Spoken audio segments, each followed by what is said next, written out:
नमस्कार। प्रादेशिक समाचार के साथ मैं मुग्धा तिवारी। पहले मुख्य समाचार। वैश्विक जलवायु सम्मेलन में प्रधानमंत्री नरेंद्र मोदी ने कहा, पेरिस समझौते के लक्ष्यों को हासिल करने की दिशा में तेजी से बढ़ रहा है भारत। राज्य सरकार की नियोजन नीति रद्द करने के झारखंड उच्च न्यायालय के आदेश पर रोक से सर्वोच्च न्यायालय ने किया इनकार। राज्य में पिछले 24 घंटे में 19,757 लोगों के सैंपल की हुई जांच, 189 नए कोरोना संक्रमित मिले। और राजधानी रांची सहित राज्य के कई जिलों में मौसम का बदला मिजाज, 16 दिसंबर तक बादल छाए रहने की संभावना। अब समाचार विस्तार से। कोविड-19 महामारी के खिलाफ देश एकजुट होकर लड़ रहा है। आप भी हमारे साथ सुरक्षा और बचाव के 3 आसान एहतियाती उपायों का संकल्प लें। मास्क पहनें, 2 गज की दूरी है जरूरी, सुरक्षित दूरी बनाए रखें, हाथ और मुंह साफ रखें। प्रधानमंत्री नरेंद्र मोदी ने कहा कि भारत ने जलवायु परिवर्तन के 2015 के पेरिस समझौते के लक्ष्यों को न केवल हासिल किया है, बल्कि इनसे आगे भी पहुंच गया है। प्रधानमंत्री संयुक्त राष्ट्र, ब्रिटेन और फ्रांस की ओर से संयुक्त रूप से आयोजित जलवायु परिवर्तन शिखर सम्मेलन 2020 को संबोधित कर रहे थे। प्रधानमंत्री ने जोर देकर कहा कि युवाओं और आने वाली पीढ़ियों को प्रेरित करने के लिए निर्धारित लक्ष्यों की उपलब्धियों की समीक्षा की जानी चाहिए। श्री मोदी ने कहा कि भारत ने अपनी सौर क्षमता को 2014 के 2.63 गीगावाट से बढ़ाकर वर्ष 2020 में लगभग 36 गीगावाट कर लिया है। अंतर्राष्ट्रीय सौर गठबंधन और आपदा प्रतिरोधी अवसंरचना गठबंधन जैसे 2 उल्लेखनीय प्रयासों का उल्लेख करते हुए प्रधानमंत्री ने कहा कि भारत 2047 में स्वतंत्रता के शताब्दी वर्ष में न केवल अपने लक्ष्यों को पूरा करेगा, बल्कि उम्मीदों से बढ़कर प्रदर्शन भी करेगा। उन्होंने कहा कि भारत ने अपने वन आच्छादित क्षेत्र का विस्तार किया है और अपनी जैव विविधता को भी संरक्षित कर रहा है। प्रधानमंत्री ने कहा कि भारत विश्व में नवीकरणीय ऊर्जा क्षमता वाला चौथा सबसे बड़ा देश है और देश ने 2030 तक 450 गीगावाट की नवीकरणीय ऊर्जा के उत्पादन का लक्ष्य निर्धारित किया है। प्रधानमंत्री नरेंद्र मोदी ने देश में कोविड महामारी के कारण अस्थिरता के बावजूद आर्थिक सुधारों की गति पर प्रसन्नता व्यक्त की है। नई दिल्ली में कल भारतीय उद्योग और वाणिज्य मंडल परिसंघ फिक्की की वार्षिक महासभा में श्री मोदी ने कहा कि आर्थिक संकेतकों से नई आशाएं जगी हैं और देश ने संकट के इस दौर में बहुत कुछ सीखा है। उन्होंने कहा, इसका श्रेय उद्यमियों, नौजवानों, किसानों और सभी आम भारतीयों को दिया जा सकता है। प्रधानमंत्री ने कहा कि आर्थिक सुधारों के तहत अनावश्यक बाधाओं को दूर किया जा रहा है और कृषि क्षेत्र इसका एक उदाहरण है। प्रधानमंत्री ने कहा कि आज ग्रामीण भारत में जबरदस्त बदलाव हो रहे हैं और इंटरनेट का इस्तेमाल करने वालों की संख्या ग्रामीण इलाकों में शहरी क्षेत्रों के मुकाबले कहीं अधिक हो गई है। उन्होंने कहा कि देश के आधे से अधिक स्टार्टअप दूसरी और तीसरी श्रेणी के शहरों में हैं। श्री मोदी ने कहा कि सरकार किसानों की आमदनी बढ़ाने और उन्हें अधिक खुशहाल बनाने के लिए कई कदम उठा रही है। उन्होंने कहा कि आज किसान अपनी उपज को मंडियों के साथ साथ उनके बाहर भी बेच सकते हैं और डिजिटल मंच के जरिए भी कृषि उपज की बिक्री की जा सकती है। स्वास्थ्य मंत्री डॉक्टर हर्षवर्धन ने कहा है कि आयुष्मान भारत कार्यक्रम ने देश की स्वास्थ्य सेवा प्रणाली में आमूलचूल परिवर्तन कर दिया है, क्योंकि इसमें बीमारियों से बचाव पर अधिक ध्यान दिया गया है। कल पूर्ण स्वास्थ्य सेवा दिवस के अवसर पर एक कार्यक्रम में उन्होंने कहा कि आयुष्मान भारत के अंतर्गत सरकार स्वास्थ्य और कल्याण केंद्रों तथा प्रधानमंत्री जन आरोग्य योजना के माध्यम से देश के करोड़ों लोगों के लिए सस्ती और स्त्री स्वास्थ्य सेवा उपलब्ध करा रही है। उन्होंने कहा कि आयुष्मान भारत में प्रधानमंत्री जन आरोग्य योजना के तहत 1 करोड़ 45 लाख से अधिक नकद रहित इलाज किए गए हैं। डॉक्टर हर्षवर्धन ने कहा कि कोविड-19 ने स्वास्थ्य सेवा प्रणाली को सशक्त बनाने और सभी लोगों तक स्वास्थ्य सुविधाएं पहुंचाने की आवश्यकता बढ़ा दी है। केंद्रीय कृषि मंत्री नरेंद्र सिंह तोमर ने कहा है कि केंद्र किसानों के समग्र विकास और देश में कृषि क्षेत्र में प्रोत्साहन के लिए हर संभव कदम उठा रही है। उन्होंने कहा कि केंद्र द्वारा लाए गए सुधारों से देश में किसानों को लाभ मिलना शुरू हो गया है। श्री तोमर ने कहा कि आईटी क्षेत्र के इस्तेमाल से सरकार किसानों के लिए उपयोगी जानकारी के प्रसार के लिए संचार के आधुनिक साधनों का उपयोग कर रही है। देश में किसानों के डेटा बैंक बनाए जाने के बारे में कृषि मंत्री ने कहा कि इसका उपयोग किसानों को मृदा स्वास्थ्य के बारे में सूचित करने, बाढ़ की भविष्यवाणी और कृषि क्षेत्र के भूमि रिकॉर्ड के रख रखाव के लिए किया जाएगा। श्री तोमर ने कहा कि सरकार का लक्ष्य कृषि को लाभप्रद बनाने के साथ ही किसानों के लिए आय सुनिश्चित करना है। 10वें नॉलेज एक्सचेंज सम्मेलन के उद्घाटन सत्र में कृषि मंत्री ने कहा कि देश में कृषि क्षेत्र नई पीढ़ी को अपनी ओर आकर्षित करने में सक्षम होगा। उन्होंने कहा कि आत्मनिर्भर भारत अभियान के तहत देश में कृषि के लिए बुनियादी ढांचा बनाने के वास्ते 1 लाख करोड़ रुपए की राशि का उपयोग किया जा रहा है। उन्होंने कहा कि सरकार ने खाद्य प्रसंस्करण इकाइयों के विकास के लिए 10,000 करोड़ रुपए के निवेश की योजना बनाई है। झारखंड के प्रदेश भाजपा महामंत्री आदित्य साहू ने बताया है कि 15 दिसंबर को राज्य के सभी प्रमंडलों में पार्टी किसान सम्मेलन आयोजित करेगी। कृषि कानून की विशेषताओं को किसानों तक पहुंचाने के लिए यह सम्मेलन किया जा रहा है। इसके लिए प्रभारी घोषित कर दिए गए हैं। राज्य सरकार की नियोजन नीति रद्द करने के लिए झारखंड उच्च न्यायालय के आदेश पर रोक से सर्वोच्च न्यायालय ने कल इनकार कर दिया। न्यायाधीश इंदु मल्होत्रा और सुभाष रेड्डी की खंडपीठ ने प्रार्थी और हस्तक्षेपकर्ता की दलील सुनने के बाद कहा कि झारखंड उच्च न्यायालय के पूरे आदेश पर रोक लगाना उचित नहीं होगा। राज्य के अनुसूचित जिले में पंचायत सचिव नियुक्ति परीक्षा की उम्मीदवार सुष्मिता मंडल की याचिका पर सुनवाई करते हुए शीर्ष अदालत ने झारखंड राज्य कर्मचारी चयन आयोग और अन्य पक्षों को नोटिस जारी कर जवाब दाखिल करने का निर्देश दिया है। आकाशवाणी के ताजा तरीन समाचारों के लिए आप हमारी वेबसाइट newsonair.com पर लॉग ऑन कर सकते हैं। ताजा समाचार ट्विटर हैंडल @AIRNewsAlerts और Facebook page all India radio news पर भी उपलब्ध है।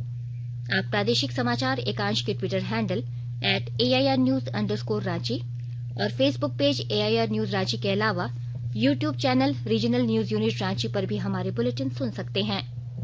प्रादेशिक समाचार आप आकाशवाणी रांची से सुन रहे हैं और अब पेश है कोरोना से बचाव के कुछ संदेश।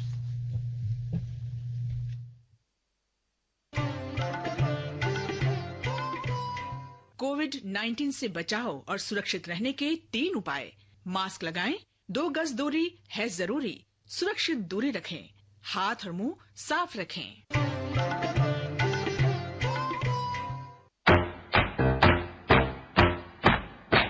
चलो मिलकर एक शुरुआत करें, चलो एक फैसला आज करें, मास्क नहीं तो टोकेंगे, कोरोना को रोकेंगे, चलो एक इरादा करते हैं, चलो कुछ वादा करते हैं, मास्क नहीं तो टोकेंगे, कोरोना को रोकेंगे। भारत सरकार द्वारा जनहित में जारी। राज्य में कल 19,757 लोगों के सैंपल की जांच की गई, जिसमें कोरोना के 189 नए संक्रमित मिले हैं। राज्य में कुल संक्रमितों की संख्या 1,11,177 हो गई है। अच्छी बात यह है कि कोरोना संक्रमितों के स्वस्थ होने की दर 97.66% हो गई है, जो राष्ट्रीय औसत से अधिक है। राज्य में अब कुल सक्रिय मरीजों की संख्या 1,694 रह गई है। पिछले 24 घंटे में 273 संक्रमित स्वस्थ होकर अपने घर लौट गए। राज्य में कोरोना से अब तक 995 लोगों की मौत हो चुकी है। वहीं 1,08,488 लोग स्वस्थ होकर अपने घर जा चुके हैं। देश में कोविड महामारी से स्वस्थ होने की दर बढ़कर 94.89% हो गई है। पिछले 24 घंटों में 33,494 रोगी ठीक हुए। स्वास्थ्य मंत्रालय ने बताया है कि देश में अब तक स्वस्थ हुए लोगों की संख्या 93,24,000 से अधिक हो गई है। इस समय इलाज करा रहे रोगियों की संख्या संक्रमण की पुष्टि वाले रोगियों के मुकाबले सिर्फ 3.66% है। देश में इलाज करा रहे रोगियों की संख्या 3,59,819 है। पिछले 24 घंटों में करीब 30,000 नए रोगी सामने आए, जिससे देश में अब तक संक्रमण के शिकार लोगों की संख्या 98,26,000 से अधिक हो गई है। इस समय भारत में महामारी से मृत्यु दर 1.45% है, जो दुनिया के अन्य देशों की अपेक्षा काफी कम है। पिछले 24 घंटे के दौरान कोविड महामारी से 442 मौत हुई है। देश में अब तक मृतकों की संख्या 1,42,628 हो गई है। रामगढ़ जिले में नालसा की ओर से वर्चुअल राष्ट्रीय लोक अदालत का आयोजन करते हुए 160 मामलों का निष्पादन किया गया। विस्तृत ब्यौरा दे रहे हैं हमारे रामगढ़ संवाददाता। रामगढ़ जिले में नालसा के तत्वाधान से वर्चुअल राष्ट्रीय लोक अदालत का आयोजन किया गया। वैश्विक महामारी के कारण करीब 4 महीने के बाद इस राष्ट्रीय लोक अदालत का आयोजन किया गया था, जिसमें विभिन्न विभागों से संबंधित करीब 160 मामलों का निष्पादन किया गया। ऐसे लोक अदालतों में अब लोगों की सहभागिता धीरे धीरे बढ़ती जा रही है, क्योंकि लोग अब न्यायालय की लंबी प्रक्रिया से बचना चाहते हैं। राष्ट्रीय लोक अदालत में कहीं कोई अपील नहीं होता है और इसमें सुलभ और सस्ता न्याय लोगों को मिल जाता है। इस मौके पर जिला एवं सत्र न्यायाधीश श्री निकेत कुमार सिन्हा ने बताया कि आने वाले दिनों में जब तक कोरोना काल रहेगा तब तक ऐसे ही वर्चुअल लोक अदालत का आयोजन होगा। उन्होंने यह भी कहा कि इस लोक अदालत में 1 करोड़ रुपए से ज्यादा का सेटलमेंट हुआ है। कौशल किशोर तिवारी, आकाशवाणी समाचार, रामगढ़। केंद्र सरकार ने हाथ से बनाए गए पारंपरिक खिलौनों को गुणवत्ता नियंत्रण आदेश से छूट दे दी है। यह छूट अगले साल 1 जनवरी से उपलब्ध होगी।